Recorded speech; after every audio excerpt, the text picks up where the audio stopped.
Hello everyone. আজকে শরৎ পূর্ণিমা, কোজাগরী লক্ষ্মী পুজো। আমাদের প্রত্যেকটা বাঙালির ঘরে খুব সুন্দর করে লক্ষ্মী পুজো পালন করা হয়। মানে আলপনা দেওয়া থেকে শুরু করে বাজার করা থেকে ঠাকুর আনা থেকে দারুণ এনজয় করা হয়, দারুণ মানে সব কিছুই খুব সুন্দর হয়। যবে থেকে দিল্লিতে এসেছি, কপালটা আমার এতটাই খারাপ। এখানে তো মানে নর্থ বাঙালি সবাই থাকে, বেশিরভাগই বাঙালিও আছে প্রচুর, কিন্তু আমাদের ওখানকার মতন এখানে সেরকম একটা ফেস্টিভ্যাল পালন করা হয় না। মানে বাঙালির প্রত্যেকটা ফেস্টিভ্যাল বলতে গেলে আমি কিন্তু ভীষণভাবে মিস করি।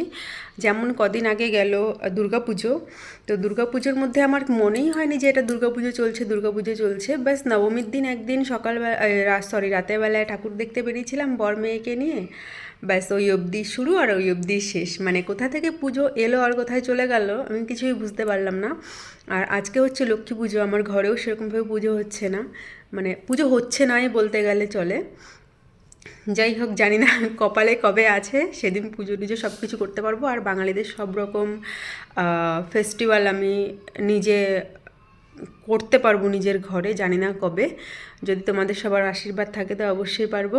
তো চলো, আজকে লক্ষ্মী পুজোটা সবাই খুব ভালোভাবে কাটাও, ভালোভাবে এনজয় করো, ভালো থেকো, বাই।